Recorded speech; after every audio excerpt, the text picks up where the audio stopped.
Welcome to West USA Weekly, the podcast, your go-to source for everything real estate in Phoenix, Arizona. We're breaking down market trends, local insights, and the moves that matter most to Valley agents. Interviews, tips, and the latest from one of Arizona's top brokerages, all in one place. Let's dive in. Good morning. Good. There we go. Good morning, West USA. I was just about to give you a compliment on your mastery of the soundboard that we've had for like 5+ years, and you finally learned how to use some of the buttons, but now you can't turn on the microphone in time. I had my microphone turned on, not yours, so I was close. It was priorities, my friend, priorities. Anyways, appreciate everybody joining us today. A little sneak peek. Now we don't have I pressed the button to go to the next slide, bro. I don't think you did. I did. Want me to do it again? Hold on. This is going to be so much fun. Well, Happy Monday. Happy Monday. We got Amy and Anthony here for all the fun. Anyways, appreciate everybody joining us today. We do not have Mr. Menard in today. I think he's on vacation. All right, let me try this again. Can I hit the button? Yeah, Okay. All right. There we go. But we do have Amy in here to give us the Mortgage Minute by the Frederick team. Nick's going to share some insights into mindsets. Wow. That should be fun. That's deep. I know. And I'm going to share 3 tips to controlling the narrative when selling. And then we have Anthony Cucci from HCP and going to talk about business. So buckle up and here we go. As always, if you have any comments or questions, please feel free to email us at podcast@westusa.com. All right, just a couple of announcements. This Friday, all the offices here at West USA will be closed in observance of the 4th of July. So just now you know. And then if you start griping and complaining, this is for people who are on the podcast, but those that start griping and complaining and don't listen to the podcast, I'm not going to care. I'm going to tell them you should listen to the podcast. We'll tell you what's going on. Wow. Little. That's a lot, right? I came in hot today. All right, Honda. Yeah, still a few seats left. We are filling up, so if you have been thinking about it, get on the ticket. There also is still hotel rooms left in the block. Mike Weinstein has generously offered up a couple of his rooms in his place up in the Pine Top area as well. So reach out to me directly, and I can get you hooked up for a room there, no cost. Yeah, we got Nick's playpen up there ready to rock and roll. So. WestUSA40.com or WestUSARSVP.com to get signed up for this event and all the rest of the events coming down the pipe for 2020. So here's the question. I made this flyer a little bit wider than usual to take up more space. You destroyed the flyer. So I destroyed the QR codes, right? Yeah. The QR code's not going to work. No, West USA 40 or West USA RSVP is the best option. All right. And then next Monday, just reminding everybody, next Monday, because it is the Monday after the 4th of July weekend, we will not be having a podcast. So take in today and enjoy it because it's all you get for the next 2 weeks. All right, Amy, what is going on? There hasn't really been a big change. Everything's been pretty steady for the last 2 months. So, not a big change. What rates are. I know that a lot of people that work with the Frederick team, we do have very competitive rates. So if you are on that fence with a buyer and you need a second opinion and see if we can beat their rate, give us a shot because they're staying pretty steady. So not too many changes on that. All right, now the fun stuff. Justin's not here to talk about loan products and all that. So it is definitely going to be fun. A little more fun. So a little more fun. Yeah. I'm always trying to figure out how can I relate to realtors? Working in marketing and working in the lending side, how can I relate to realtors? And I was getting ready last week and I thought, you know what we do, all the affiliates, is a lot like open houses for agents. So if you can think about it that way, you guys do a lot of preparation for open houses. Marketing, set up your cookies, your water bottles, hoping somebody is going to walk through the door without a realtor and want to talk to you because you have something that they believe in, you can relate to them.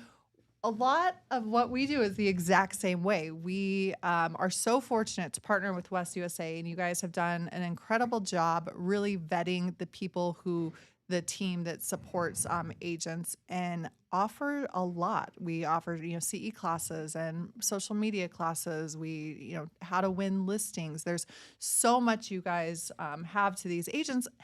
And we just want somebody to walk through the door, right? Like we all put a lot of time and effort into this. So I just wanted to take a few minutes today to encourage people to make time to build your business, make time to make those relationships with the people that you guys have entrusted in helping these agents. You know, we work in the greatest industry in the sense that we get to pick who we want around us to support us and elevate us and take us to that next level. And if you're not utilizing the tools, you're really doing a disservice to yourself. So this is my encouragement. A lot of people take off for summer.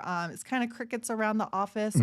Use this downtime to really learn and grow and better your business. So, you know, invest in your business, connect with the trusted affiliate partners, RSVP, make sure you are RSVPing.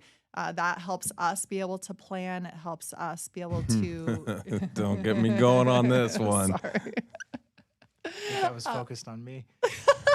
No, I know, no, not at all. It's one of my biggest pet peeves because I put on my share of educational events, and if an agent schedules a showing at their house and that person is a no-show, the frustration and the anger that agent experiences, because we know, because then they go on Facebook and they tell their story.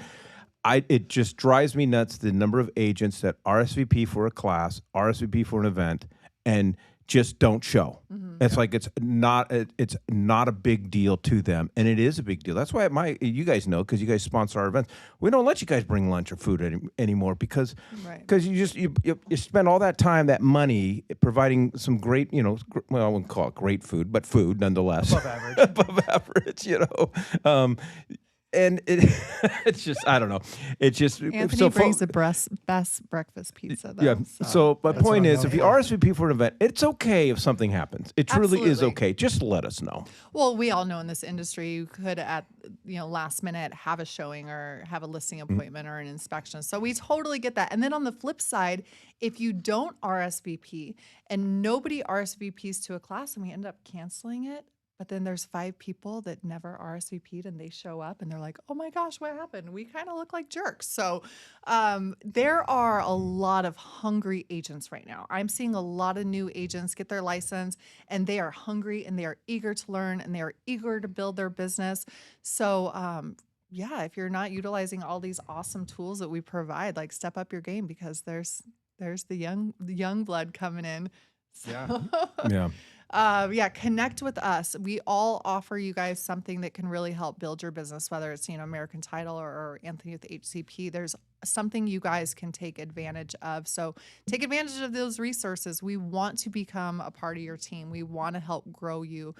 We are here to aid in your success. So Yeah, I'm sure there's some legal reason why we use the term affiliates, but to me, it truly is a partnership. absolutely. I prefer that term because that's what it is, and I just encourage it's for a lot of agents, the partners, the affiliates, whatever you want to call them. You might use the term vendors or whatever.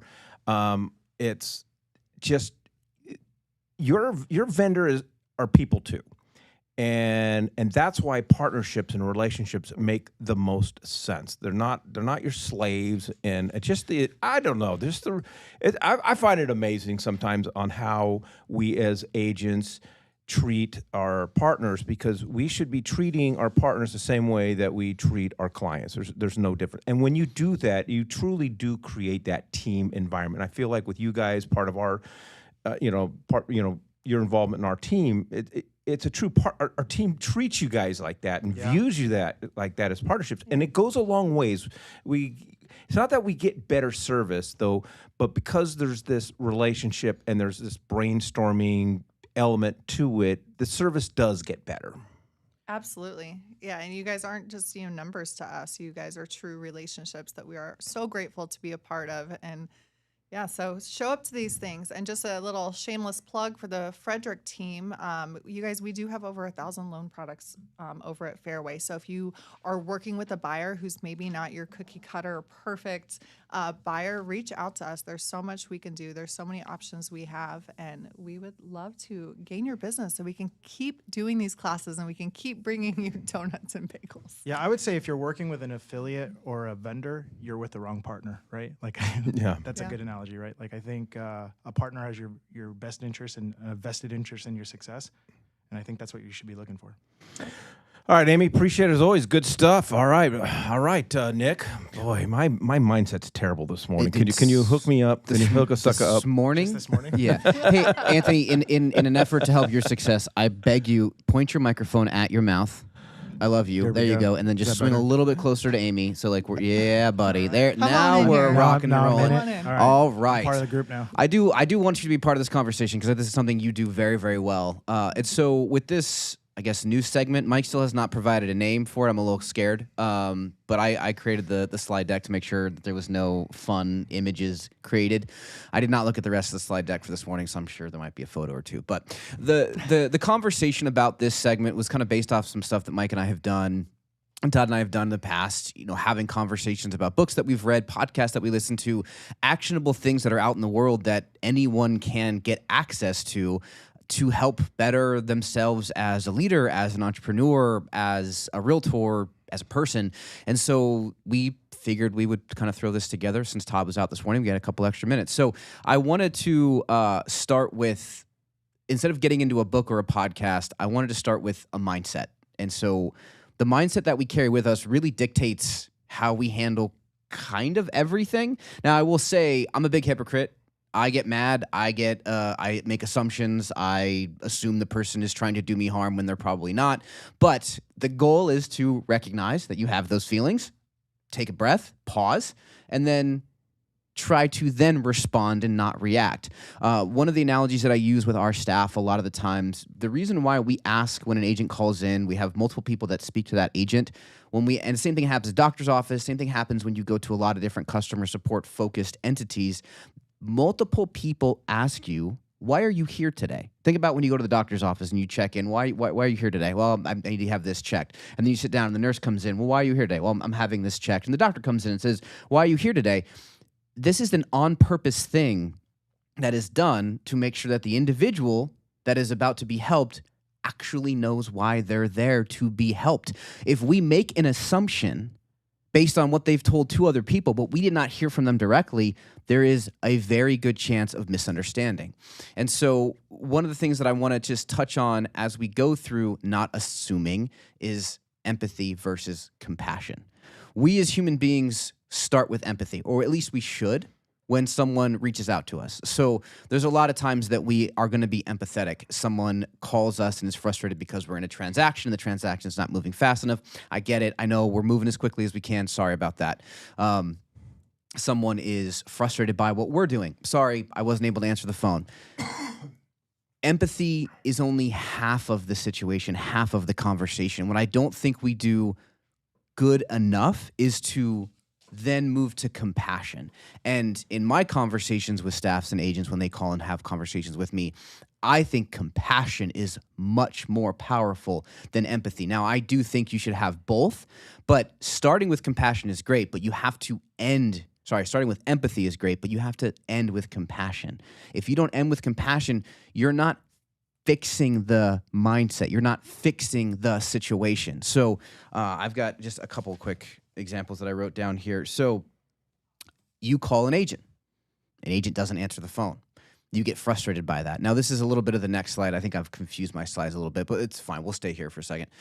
So when you do get a hold of that agent and the agent calls you and you're mad and you're like, I've been trying to get a hold of you all day. The agent on the other side is trying to be empathetic. I get it. I'm so sorry. Well, I'm on the phone with you now. How can we better have this conversation? What can I do next time to help respond faster? So the empathy is acknowledging the frustration, acknowledging the emotion, whether it be sadness, frustration, anger, but the compassionate side of it is going to put a pin on it. So I am actually better at texting. So next time you're trying to get a hold of me, if you fire me off a text first, I'll be able to respond faster. So the compassionate side of you is acknowledging that they're frustrated by you not being able to pick up the phone, but the compassionate answer is how to resolve it.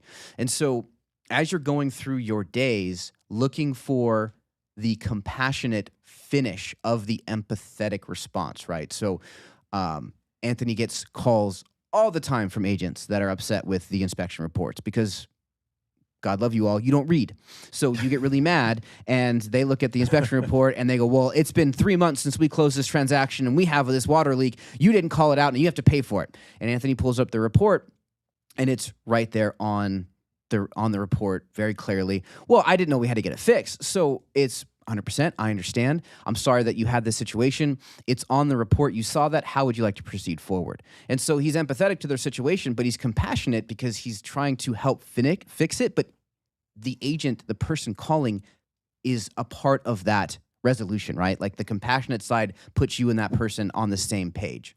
And so the mindset that we should be carrying through here, and this slide should have been the first one, so I apologize for that. But the mindset that I carry as much as I possibly can whenever we get into a situation that allows empathy and compassion to work together is it's Hanlon's razor. So I say this, I think, a lot on the podcast, or at least in my world, so it sounds like I say it a lot, but don't assume bad intent when a mistake, stress, or misunderstanding is a better explanation.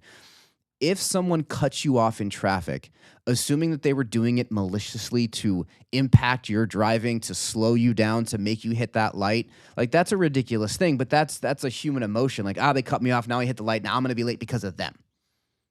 I just honk at everybody. I know you do, and that's why I wanted to bring up the car. At the end of the day, because my wife will be like, do you feel better? I'm like, yes, I do feel better. Like when I'm laying on that horn, I feel better. And emotions do carry us forward, 100%. That's a very good story or analogy about that. Do you have your name and number on your car? If he did, I would get so many complaints because he would put my number on his car. Yeah, West USA, and then I got Nick's Nick's cell phone number on my Perfect. license plate frame. So the more sound, the more better assumption is they didn't see us behind them.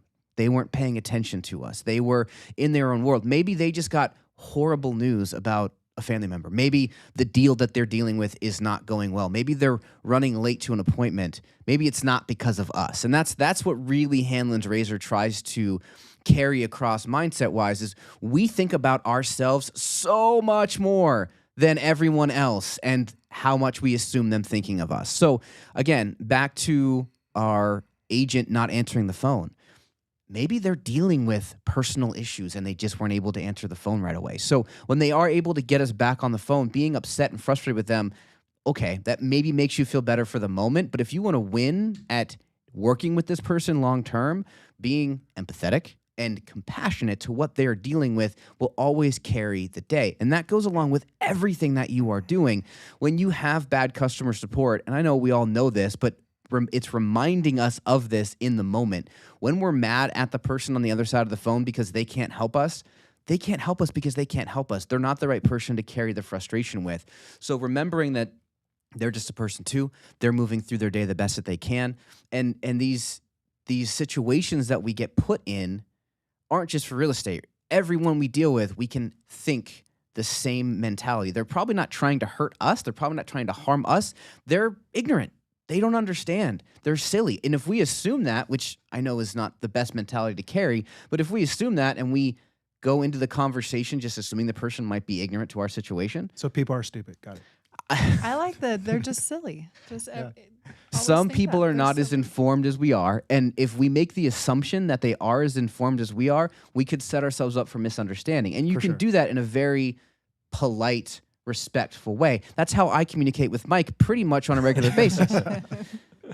And so I kind of, as we sum up this and kind of focusing on the mentality of how we handle things, pausing is almost always going to be the right response.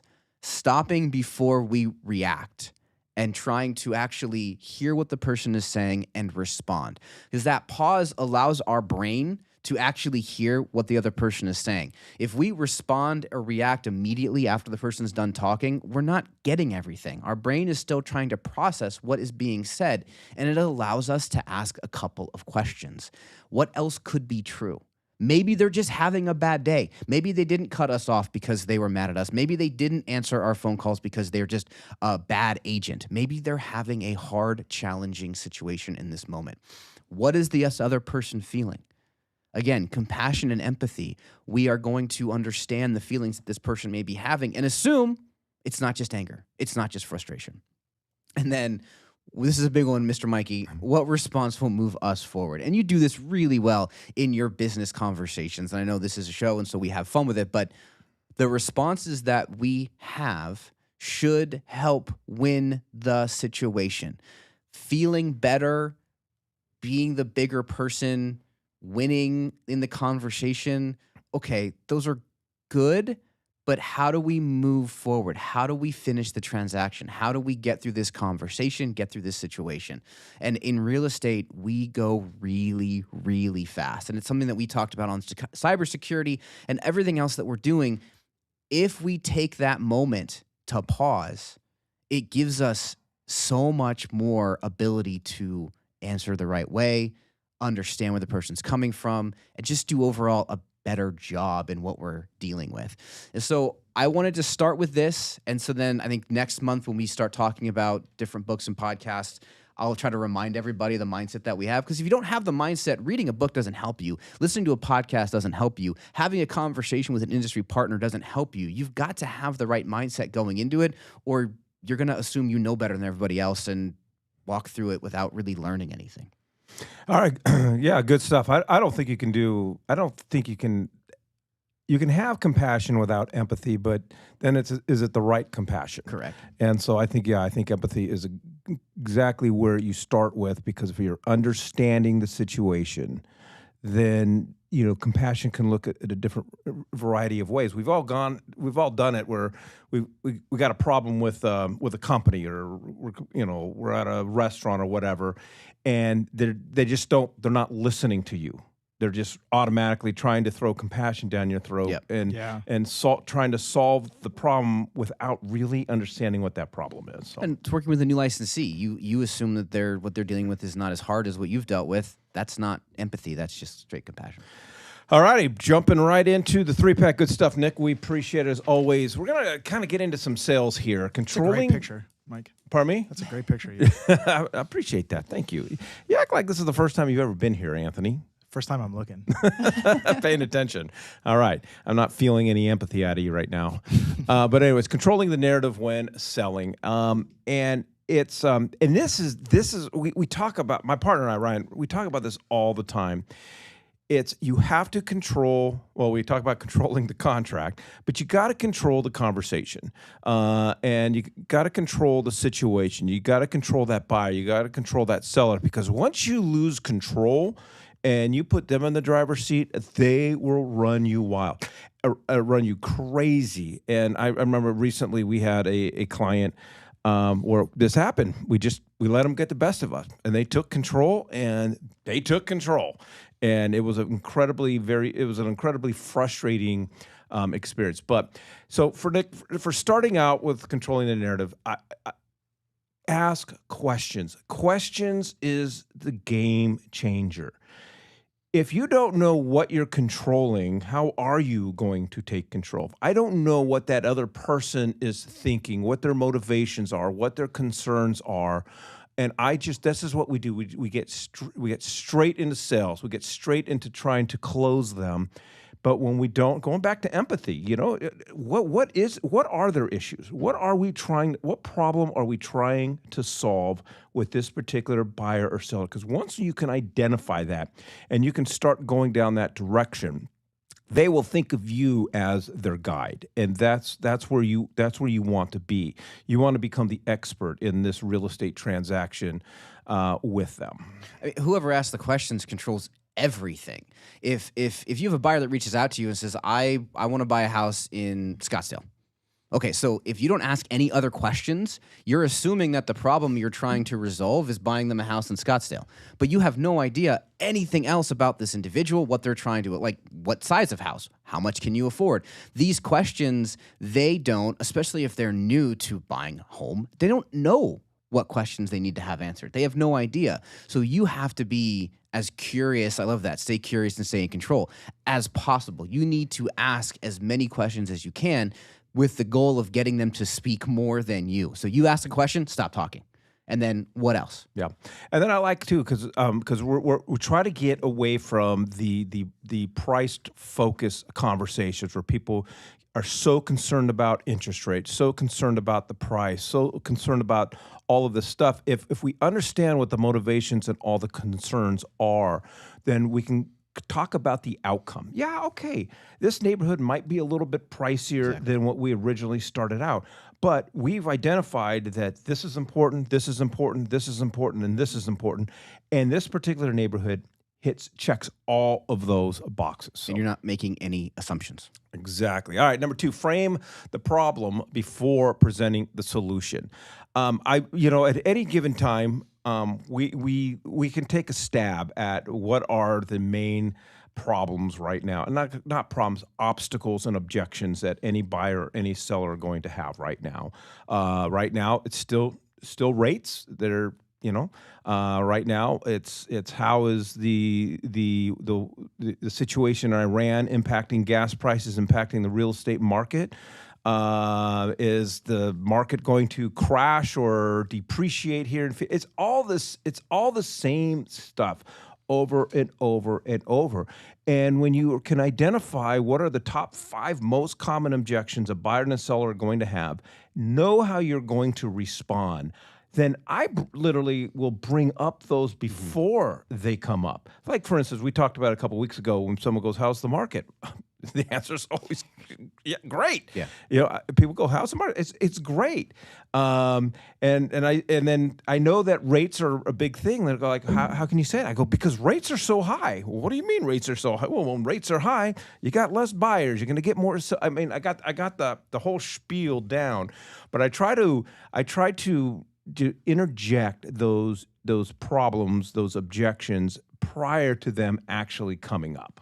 Yeah, I mean, if you can get ahead of it, and again, you're dealing with it first before they can hear about it in the news, hear it from a parent, have someone in their life that they trust go, well, did you know about this? And this is causing this issue. Now they're stewing on it for hours and hours before they have a conversation with you, where that quick 30-second comment puts them at ease, and they don't have to think about it anymore, because when that parent goes, well, if you have this in the backyard, you're going to deal with this all the time. Oh, no, I already talked to my realtor about it. They addressed it. We moved on down the road. Oh, rates are really, really high. Yep, I talked to my realtor. We're able to do X, Y, and Z because I got pre-called for this. So you give them the ammo, so then they start defending your comments back to them, and it's a great way to get them on your team and not let these things fester in their brain. I tell people, agents on social media all the time, go talk about the problems that everybody's worried about.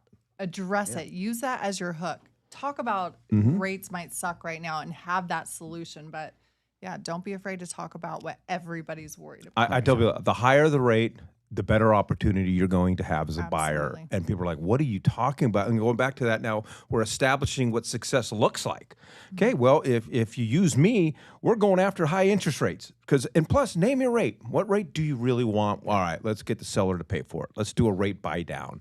But address, and then again, address, it's kind of a repeat, but address objections before they become objections, before it festers in them, and before that they've made that decision of, I am not moving forward because of X, Y, Z. Address it, show them the positivity and the positive outcomes of it, and talk about the common misconceptions. The common misconception, market's going to crash. Are you crazy? Market's going to, okay, so let's just say the market drops 10%. What does that mean?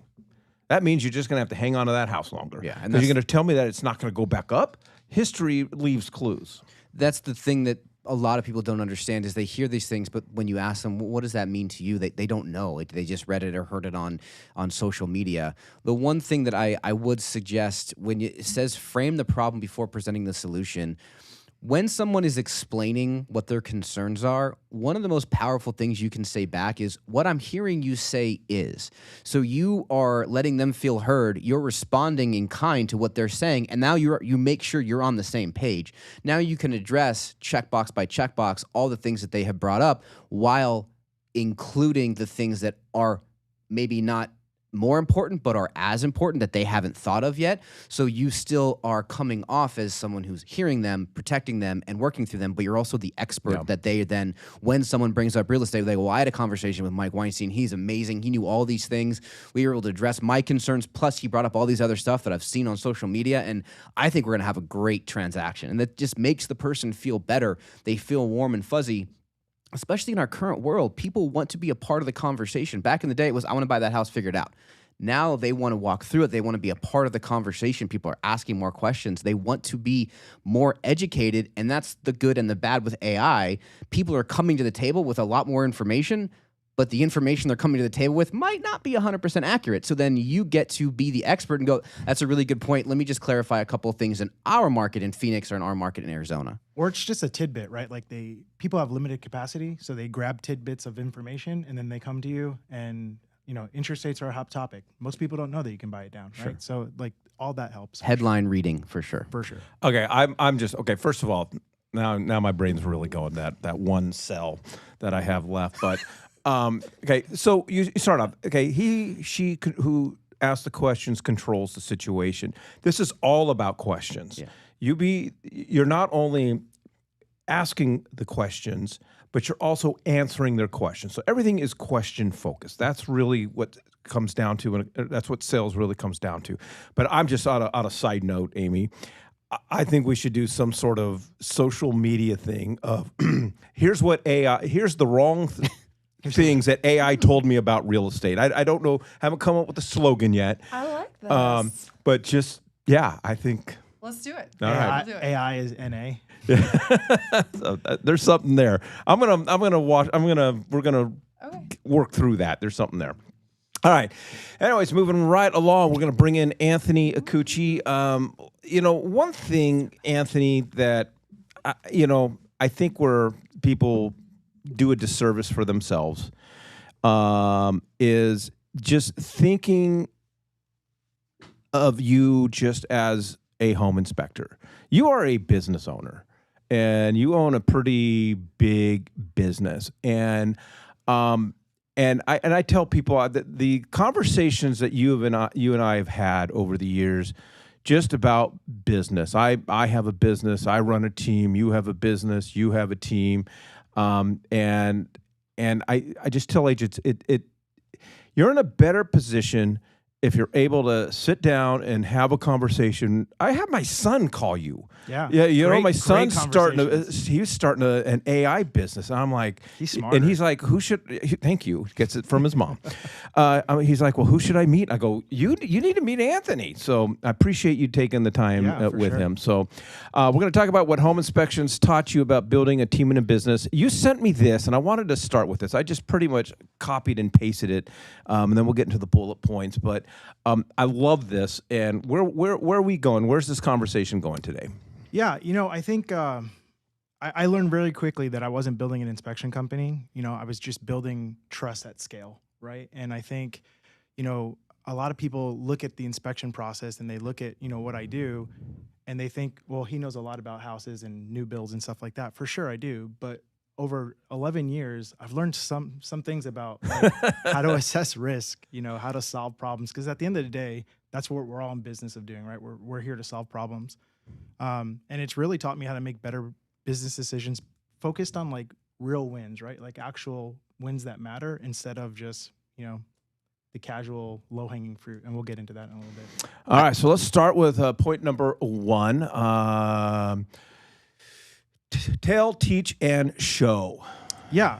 So I look at this from 2 aspects, right? So from the first aspect, I think you build a business and most people hire too late, right? They're already swimming, they're already drowning, and they're like, I need somebody, and they hire somebody, right? But they don't have enough time, so they're just like, hey, I need you to do this, and they're telling them what they need them to do. I need you to pick this up for me. I don't have the capacity. A little bit later, they find out that they're not doing it the way I want them to do it, right? And they're like, oh, let me show you how I want it done. And in a couple of weeks, you're still having a really tough conversation because it's still not really the way you want it done. Most people don't focus initially on processes, procedures, what works for your team and what works for you, and establish that. And if you can do that and you have a process and procedure and you can show them along the way, let them shadow you for a couple of weeks, it goes way further, right? So our team, they shadow us until they're comfortable. Some guys, it's 2 weeks. We've had inspectors shadow other inspectors for 3 months, and we sit there and I walk roofs with them and I show them what to do. The other part that I look at it from is like a team lead point, right? Like you can tell somebody, hey, you need to make 100 contacts a day or 500 contacts a week or whatever your metric is, right? And then in a week, you do a follow-up. You're like, hey, did you make those contacts? Nope. Okay, and you have a hard discussion. You can teach them, right? You can give them scripts, which I hate scripts, by the way, but you can give them scripts and you can, show them how to dial, and you can tell them that you save 2 to 4 every Monday, Wednesday, and Friday for cold calls. And then in 2 weeks, you're still going to have a tough conversation. Say, hey, did you reserve that time slot? Did you make those calls? Or you can show them, right? You can schedule cold call days. You can let them listen to you. You can walk through the process with them, have them hear how to interact with a potential client on the phone. And I think showing goes a long way. And I think people lose focus of that, and it's not like a central part of their process, and it needs to be.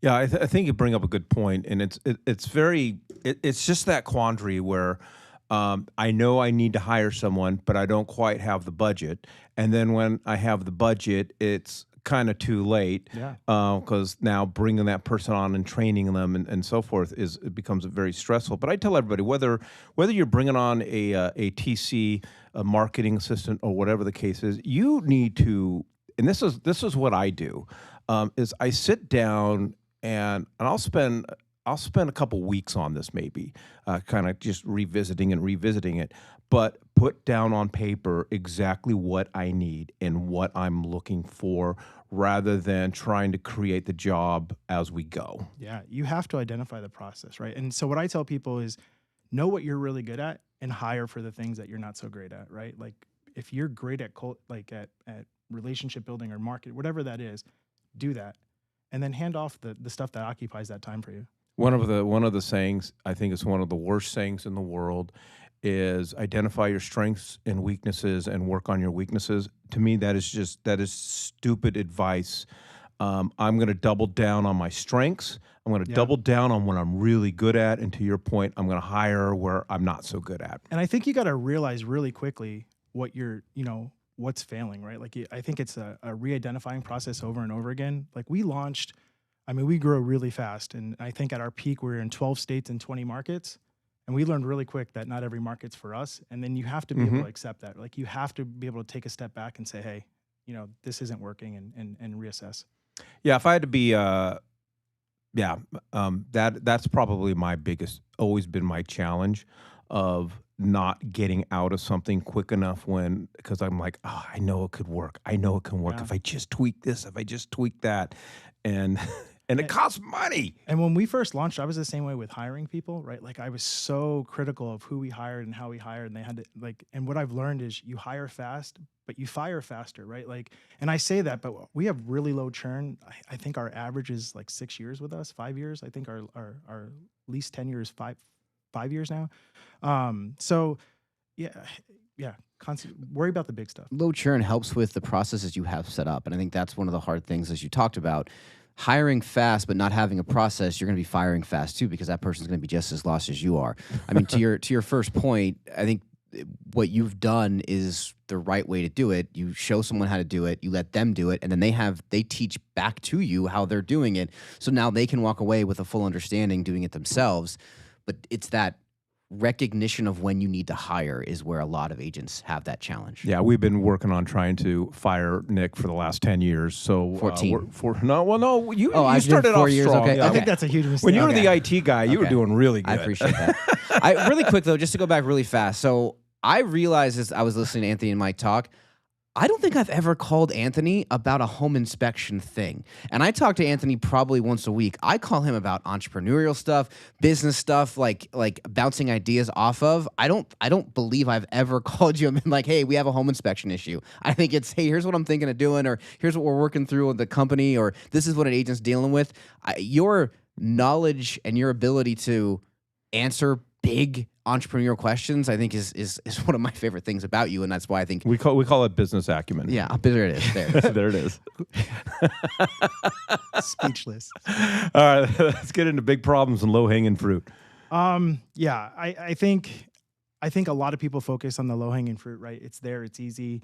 I can't tell you how many people I talk to when they're first launching and they're worried about business cards and page likes and, paint colors in a house or something like that, right? It's distracting, it's time consuming, and it's a false sense of accomplishment, right? Like you go through your day or you go through your week and you're like, I tackled all these things, but none of them are revenue bearing, none of them are process bearing. Like it's a big issue, right? And so nobody focuses on systems, nobody focuses on hiring process, lead generation.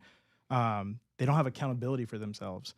And it leads me to the next thing, right? Like houses and businesses fail for the same reason. I think a foundation doesn't fail overnight, right? It's catastrophic failure is usually like ignored things over time. And so when you lack documented systems, when you have an unhappy employee and you don't address it, when you lose a customer and you don't know why, it's due to deferred maintenance, right? Like you're not holding yourself accountable. You're not looking at the results and wondering why. And I think that, if you focus on the bigger issues, you're less likely to have issues on the back end.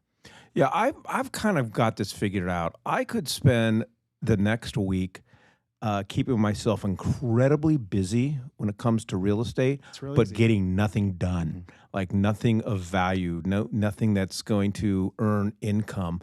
I agree. Like that's the first thing agents do. They get their license, they get in the business. Okay, let's start social media. Yeah. Okay, social media is easy. All I got to do is post. But to be effective at social media takes a lot of discipline, takes a lot of strategy. That's why Nick and I every Monday we do once a month we do the new agent orientation. It's like, get rid of all of that stuff. Get your CRM.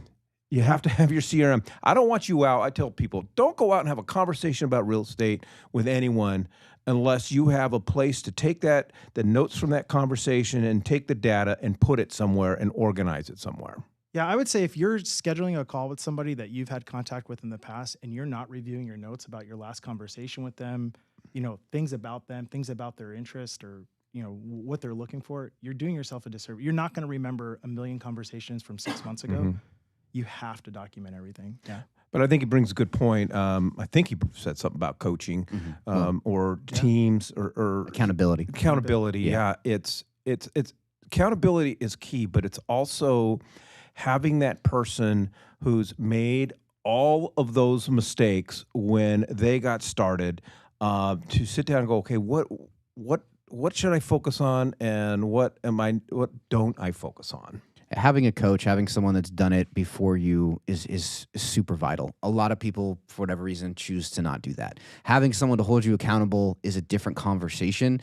You can hold yourself accountable if you have the mindset to do that. But that means, just to your point, Anthony, how would you, if you were the owner of a company, would want one of your employees following up with a client? You would want them to review the notes, make sure that you have a good understanding of the last conversation. But for some reason, we as realtors who run our own business, when we go to follow up with a client, we don't do that. But if we had a boss, we definitely would. So it's that mindset that we need. And if you're not able to do that for yourself, that's perfectly fine. That's why teams exist. That's why coaching exists.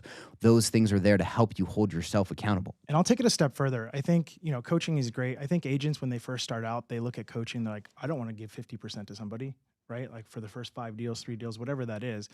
If you can find a coach in real estate, great. But if not, find somebody that you can bounce ideas off of that, that like Mike said, has been through it and can lead you down a path, right? So I tell people all the time, systems beat talent, consistency beats intensity, right? Like you can be intense for a day, but consistently doing it beats that every time. And at the end of the day, training people and getting getting a product out, you know, I'd say reputation compounds like interest, right? So like it goes so far. Yeah, and I think about my coaches over the years. I've been through different periods of my career of building my business, where some of my coaches weren't even in real estate. Yeah. They were successful business owners. Something about sitting with another successful business owner and picking their brain, because problems are problems, right? Yeah. And how you overcome problems, how you treat customer service is customer service. I don't care if you're selling, watermelons, you're selling water balloons, you're selling houses. Customer service is customer service. And so, yeah, it's just, for me, it's just always having a coach. And if you know someone that runs a very successful business, may not have to pay for it. But back to the 50%, 0 plus 0, Anthony, you know what that always equals? 0. Exactly. Yeah. I've been dying. This one, because I did read your stuff last week. That's impressive. Yeah, Uncle Jimmy. Like, okay. Yeah. I'm hoping that this is a good story and not an analogy. Well, it's kind of both, right? So, I think when you're growing, whether it's a team or a business, you want to hold on to it for so long, right? Because you're trying to find the right person. And, entrepreneurs are crazy. And that's what we all are, right? We're all entrepreneurs. We're the only people that are going to work 200 hours to avoid working 40, right? Like, so, and I think you hold on to it so long because you're looking for somebody that's going to work as hard as you, that's going to put in the time as much as you. And the truth is, you're never going to find that person, right? You're never going to find the person that puts in 200 hours for you, right? But you're hoping for a good uncle, right? You're hoping for somebody that's going to love your kid like a cool uncle. Gotcha. And for me, it was Jim, right? So I started this company. My first hire was a guy named Jim. He grew the company with me. We expanded into new markets. And so, and he loved us. Like, he loved the environment. He loved what we produced. And, we were fortunate enough to, I think after like 9.5 years, almost 10 years, like, he went on and he started his own company. He's got 7 inspectors working for him. We still talk pretty regularly. Like, I think you got to hope for a cool uncle, hope for their success, know what they want to do, help them achieve their goals, and they love your kid while you're doing it, right? And I think, like I said, you just got to hope for a really cool uncle.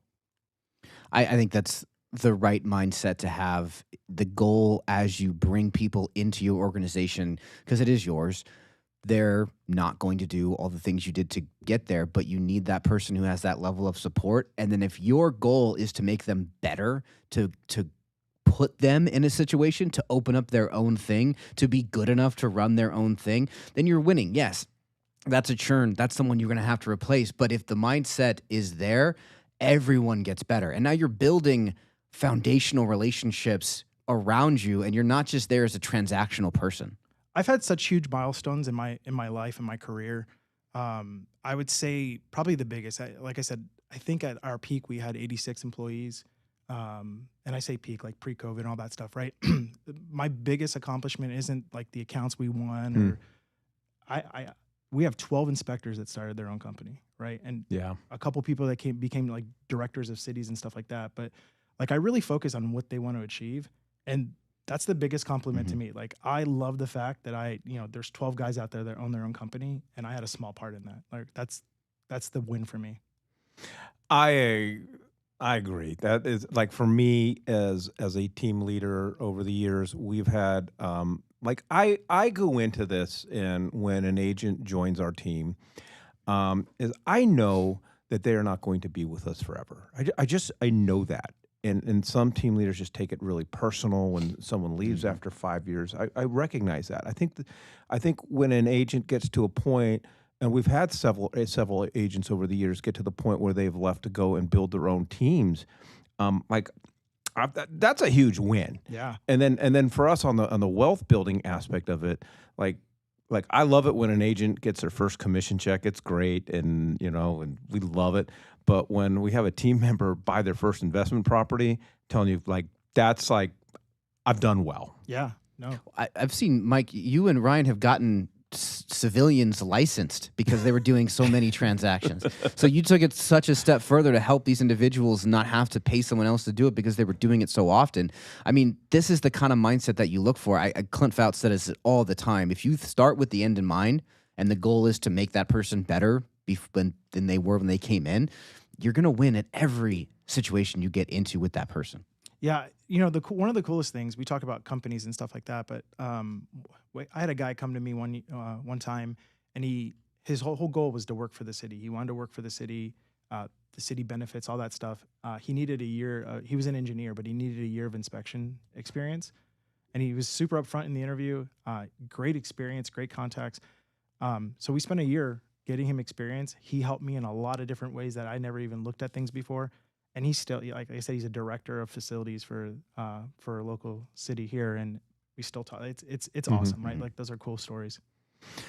All righty, thanks, Uncle Jimmy. All right, most agents are out of focus. Going back to, I started an illustration and I never finished it. Where I could this week, I could spend a bunch of time creating, social media content, posting social media content, go to 3 in-person CE classes, and just get bogged down with just real estate stuff. And at the end of the week, look back and go, I didn't have one potential conversation with someone that might want to buy or sell or sell a home. It's crazy. And for me, when I reflect on the week, at the end of the week, for me personally, it's how much time did I spend having real estate conversations with people. Yeah. And sometimes I go into the weekend going, okay, I did good. Sometimes I went, boy, my wife, who likes to collect handbags and nice shoes, times are going to be tough if I don't get my act together. Well, I think a couple things there, right? I think you can go into a Saturday saying, man, I didn't do anything, right? I'll do better next week. But if you don't have a plan to do better next week, like you already set yourself up for failure, right? So like assessing is great. Planning how to fix that is better. And the other thing you touched on was social media. I love this. I love, people spend, hours trying to record a video, or, you look through their reels or their phone and it's 12 attempts at making this one video and they spent 2 hours doing it. They got 150 likes. That's awesome. One was your mom. One was your dad, your uncle, your sister, your brother, 150 likes. None of them are your audience, right? Right. I'd rather have one conversation with somebody that's my targeted audience than 100. So we're chasing the wrong things. I think we're out of focus and we're chasing the wrong things. I think the other thing is people look at themselves, new agents that I talk to and stuff, they think of themselves as a salesperson. And you are, right? For sure. There's sales aspects to being an agent, but you have to be an advisor. I think one of the coolest things, what's your title for your agents? The real estate wealth managers. I love it. It's, why? Because it's not realtor. It's not agent. It's not salesperson. And I think a lot of people don't spend the time to become an advisor, right? And in today's environment, today's market, you have information at your fingertips. People look online and they have information, false information, real information. It doesn't matter, but they have that. They don't need you telling them what they already think they know, right? They need you advising them. So if you're not spending the time gaining knowledge and understanding how to come at it from an advisory standpoint, I feel like knowledge creates confidence and confidence creates trust, and that's the wormhole you want to go down, right? Well, Nick, that kind of goes back to the 3-pack. I mean, when you're asking the questions or addressing the questions, you do come off as that expert. You do come off as that advisor, even if you're doing it even on social media. That's the position you want. You want people looking to you as the source of the information, as that advisor. 100%. I think that it's what we talk about pretty consistently here, and I think, Anthony, you're putting it in really, really good terms. You don't want to be a transactional person. You don't want to be in this person's life for this short period of time that you're doing a transaction. I know a lot of you on here are like, how does this help with my real estate business? We're talking about teams and businesses. This is everything. If you are just in an environment and a mindset to help this one person through this very specific scenario, and you're just going to help them through this question, then this question, you're not going to build a long-term relationship. If you are there to be an advisor, to be a counselor, to be a mentor and a friend through this transaction and every other transaction that this person's ever going to have in real estate, and that's not your mindset, you're going to lose them very quickly. Yeah. This is the goal for every single person that comes across us, we want them to become a foundation in our business for the life of our business. Yeah, if you're calling me and we never talk about inspections like you talked about, like mission accomplished, right? Like that's what I'm looking for. I spend the first 4 hours of my day getting yelled at, and I feel I feel like, I don't know why, but complaints usually come in the morning. People are very spicy when they first wake up, but yeah. And then I spend the rest of the day just having conversations. And if you've heard me talk at office meetings or anything like that, you hear me say all the time, if you're only talking to your inspector, your lender, your title rep at the time of transaction when you need them, it's a transactional. Yeah. There's no value there. So I'll say this, and I'd love to just get your immediate response. You had made the comment that for a lot of agents, we think of ourselves as salespeople. And if you think of, even though, and it's funny because that's what's on our real estate licenses, Yeah, for sure. Salesperson, right? That's what they teach. But if you think that you're just a salesperson, you are 100% doing it wrong, because when you get your real estate license and you hang your license and you acknowledge the fact that you are now a 1099 employee, there's no W-2 check coming. I remember we've had a couple agents in the past wanting to know where their check was. Yeah. But you are a real estate you're a real estate entrepreneur. You are an entrepreneur. Yeah. And that comes with a whole different mindset and a list of responsibilities and things that you've got to figure out. Yeah, I think, I mean, you kind of just nailed it. If you only think of yourself as the salesperson and you're not taking into consideration everything it takes to build and the things that need to go behind that, you're already setting yourself up for failure, right? Like you have to look at it like it's a business, right? You're growing your own business, right? And I tell people all the time, it's one of the few industries where the benefit is you have enough rope to do whatever you want, and the downfall is you have enough rope to do it to hang yourself, right? Mm-hmm. Like, and so you just have to get really good at just dialing it in and focusing. And so what I would say to those agents that are sitting here listening going, oh my gosh, I don't have that mindset. I don't want to do all this stuff. You're good. We have teams that will do all of that stuff for you, and then all you do is deal with the clients. Now, you should still not want to be a transactional person, but all the other stuff that we just touched on, it's okay if that's not your wheelhouse, if that's not what you want to grow. The teams at West USA and around our industry are phenomenal to help provide the other stuff to let you go and do the things that you really want to do. So don't sit here and listen and go, I'm out. I can't do this. That's okay. We have resources for you. I would say if you're looking at a team, we talked about it already, Mike and I did. You find a team that wants to see you succeed, regardless of whether you were with their team in a year, right? Learn as much as you can. And maybe for some people that's 6 months, for some people that's 4 years. Maybe you create an environment where they don't want to leave, right? But there's nothing wrong with paying to learn, right? I think that's huge. Yeah. When I started, I got my license. Well, I got my license, like, it's so weird, December 31st, 2002. I don't know why. Wasn't the 1900s? So that was the late 1900s, late 1990s. No, I got my license in 02. So for me, I started in 03. And the first 2 years, I started at 50-50. And we had this scaling model. Then you would reach 60-40, and then at the end of the year you start back over at 50-50. Never once regretted it or complained about it at the time because of the knowledge that it's still with me to this day. Well, it kind of goes back to what we talked about earlier, right? Tell, teach, show. You have to find a team that wants to show you, right? And everything else kind of works out. All right, the inspection mindset. Yeah, I think I approach everything like this. And if you think about an inspection, it's easy to go in a house and see bad paint, a hole in the wall, right?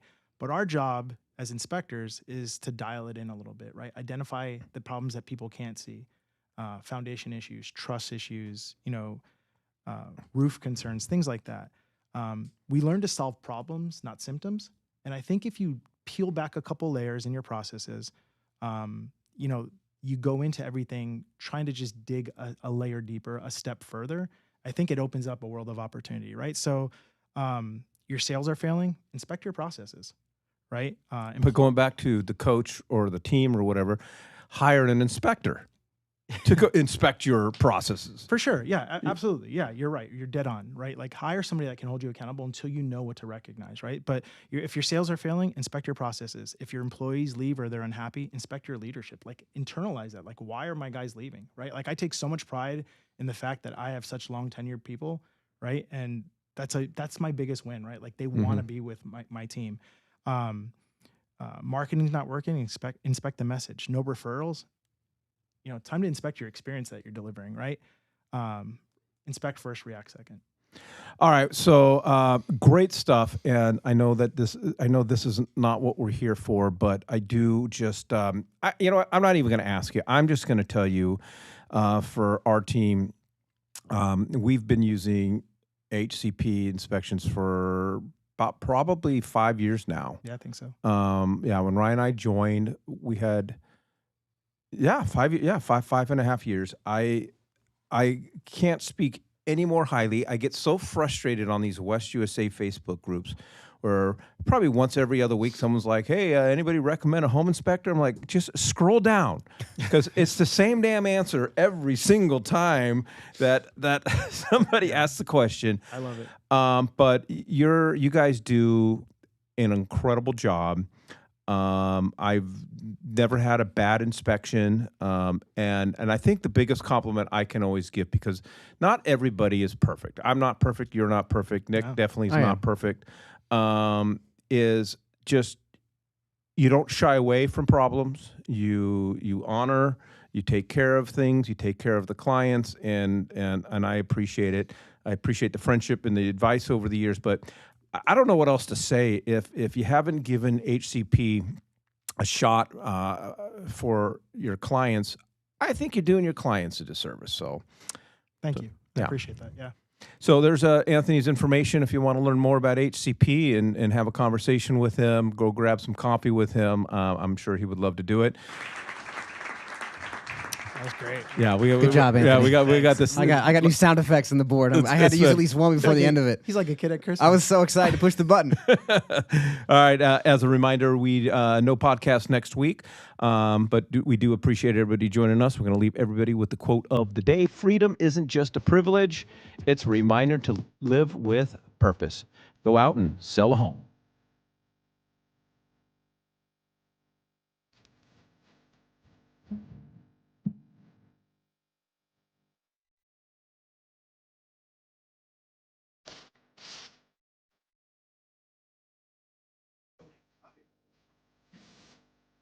Thanks, man. Really good job.